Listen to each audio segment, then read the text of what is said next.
What's up YouTube, Trashy here, and we are back with a video that I had been thinking about making for a while but I just kept forgetting about, which is ironic given the topic, because today's video is about all of the things that we forget to do in Stardew Valley and maybe a few tips here and there to help you remember them. Stardew Valley is a big game. Even I forget stuff all the time and I'm approaching 1,000 hours played on PC, plus the hundreds of hours that I put into my Switch farm. So I've compiled a list of the things and features that I often forget and that you often forget. I asked you all in a post a few weeks ago what are some things that you just can't seem to remember to do, and you gave some pretty good responses. Before we start though, you know what's coming. There is no wrong way to play Stardew Valley, even if you forget to feed your animals every day or constantly forget that the minecart can be used as a shortcut. It's fine. You're not playing it wrong, you're just giving yourself a challenge, and that's okay. Also, spoiler warning, we will be talking about some late game features in this video, so definitely watch at your own discretion. So let's jump right into it. Now, I have a long list of forgettables, but some of these may or may not apply to you. If I've missed anything that you always forget, let me know in the comments and maybe we'll do like a 2.0 version of this video. So I feel like the most easily forgotten thing in Stardew Valley is people's birthdays, as some of you have brought up in the comments, and I am also super guilty of this. In fact, I forget to give gifts to villagers in general all the time. To try and combat this, I like to buy a calendar from Robin as soon as possible and include checking it in my morning routine so I don't miss any birthdays or events. To remember to check the calendar, because I also forget to check the calendar, you can place a sign next to your door that you'll see when you're leaving the house reminding you to check the calendar. Also, to help me remember to give out gifts every week, I place a large chest with liked and loved items near the exit of my farm with a sign that says gifts on it, so when I walk by it on the way to town, I see the sign, remember to grab some gifts, and I'm good for the day.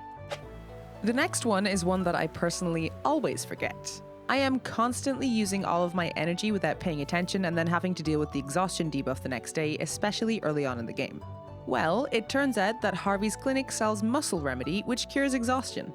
If you're mid or late game and have plenty of food, exhaustion doesn't really matter much, but in early game, waking up the next day with 50% less energy can be a real pain. You can stock up on a couple of these and keep them handy for days where you've been mining a bit too much and need to be on your feet early in the morning. This does not negate the effects of going to bed late though. Keep in mind that you will get less energy restoration the later you go to sleep, starting at 12:10 a.m. Speaking of energy, remember that the mountain spa exists for a reason. You can recover energy, albeit quite slowly, by just chilling in the spa waters, and this is something that I always forget to take advantage of. Another thing that I regularly forget to do is to make the most of speed boosts from coffee. Make sure to carry a few on you, they're really not that expensive to buy from Gus and you can also easily make them. Also, remember that your horse exists. I ashamedly forget that my horse is there all the time and walk everywhere, like a nerd. I also regularly forget to use the minecart system, leading to more than one useless trip to Clint's, which brings me to my next point. How often have you made it to Clint's just in time to realize that you forgot the bars that you needed to upgrade your tool? How often do you head out to the mines to start your day and realize too late that you've forgotten your food or even your sword at home? I sound a little bit like a TV advert. Well, right now, for the cheap price of 50 wood apiece, you can smack down chests almost anywhere you want around the valley and never leave an item behind again.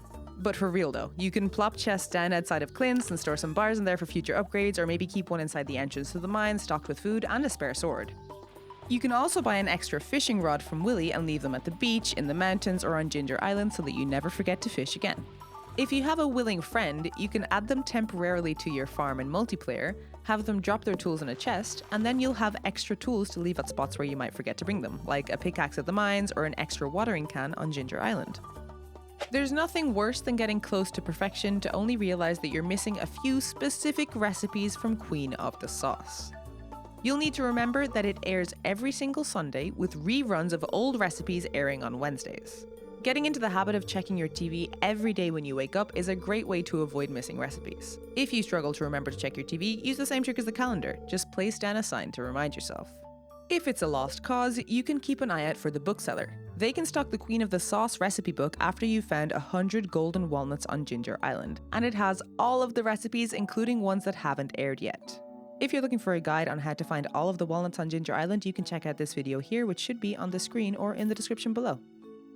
On Sundays, the Desert Trader sells staircases for jades, and this is something that a lot of people forget to go and do.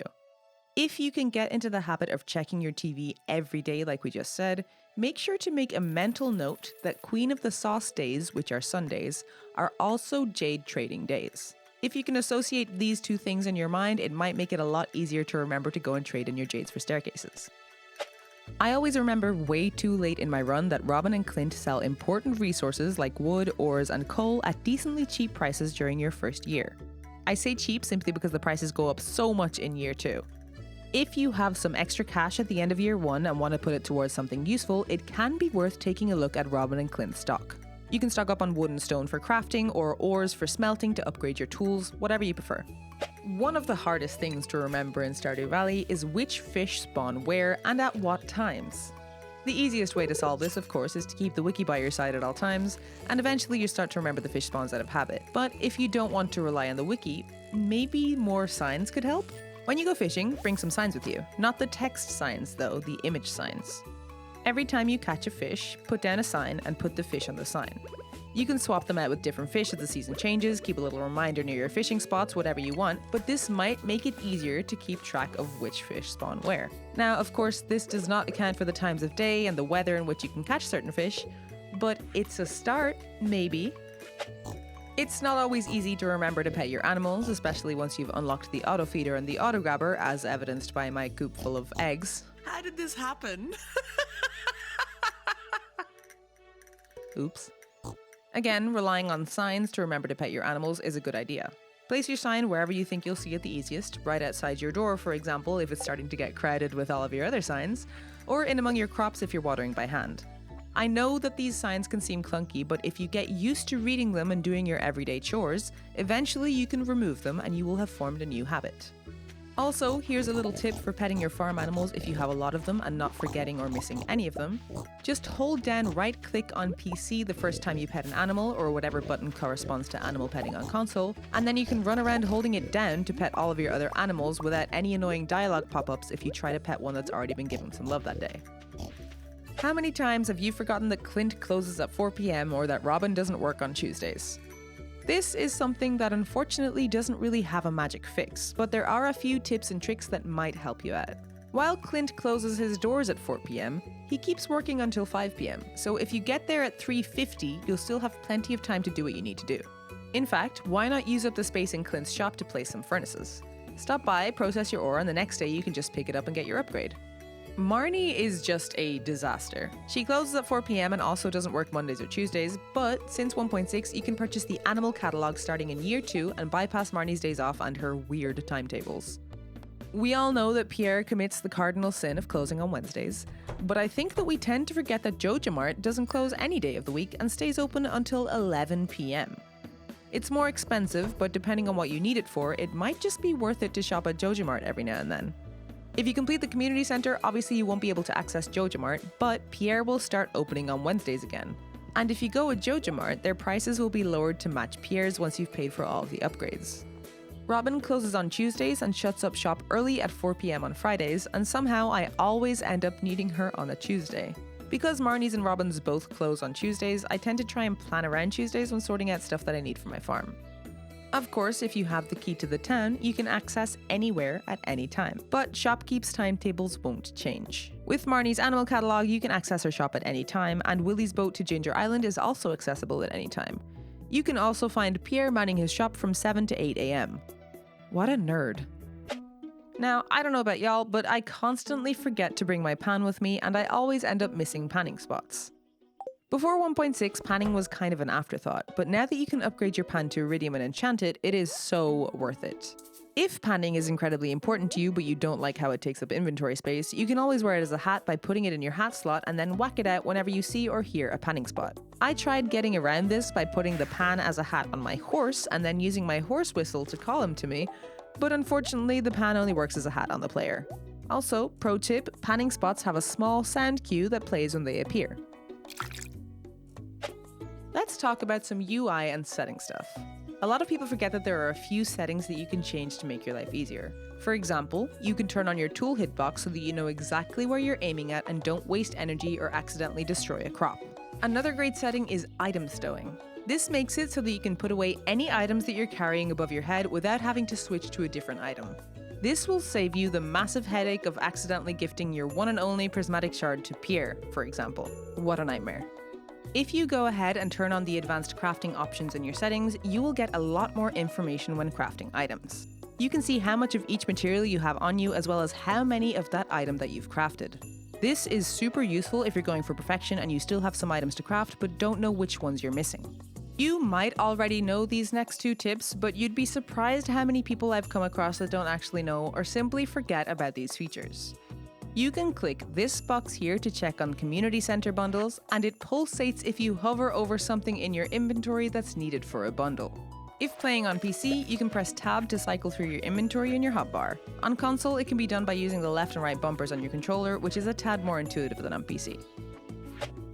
Get yourself a dresser and store all of your clothes. I'm slightly ashamed to admit that I completely spaced on the fact that dressers can hold your clothes, including boots and rings. I used to just fill chests upon chests with all of the clothes that I'd find before realizing that dressers have infinite storage for clothes. Plus, if you want to move it, you don't have to empty it first. Just don't pick it up and put it away and forget where it is. I'm totally not speaking from experience here, but I might have spent a very long time looking for all of my clothing. Remember that the lost and found box exists. If you somehow lose any of your tools or quest items, they will end up here. But not only that, items donated to failed special or quest orders and items left behind at the Grange display in the fair and hats on children that have been turned into doves all wind up here. If you're missing something, make sure to check the lost and found box in Lewis's house. Another big thing that a few of y'all mentioned was that it's pretty easy to forget to use your Statue of Blessings and Dwarven statue after unlocking them, especially before a Skull Cavern run. Now, what I'm about to say might sound borderline illegal, but why not craft multiple statues? You can leave them dotted around places like the entrance to Skull Cavern or the mine so that you never forget your buffs again. Granted, the Statue of Blessings might be a rough grind to craft multiple of due to the sheer amount of materials needed, but if you're rolling in Iridium, you can easily craft 2 Dwarven statues and leave one at the mines and the other at the Skull Cavern. That way you'll never forget to get your statue buff again. For those deep in the late game, you might have forgotten that you can unlock shortcuts around the valley from Robin after you've purchased the community upgrade to build Pam a house. By purchasing these upgrades, you can unlock shortcuts through Cindersap Forest to the beach, from the mountains to town, and many, many more. How often do you forget to check on your kegs, preserves jars, crystallariums, etc.? Because I forget all the time.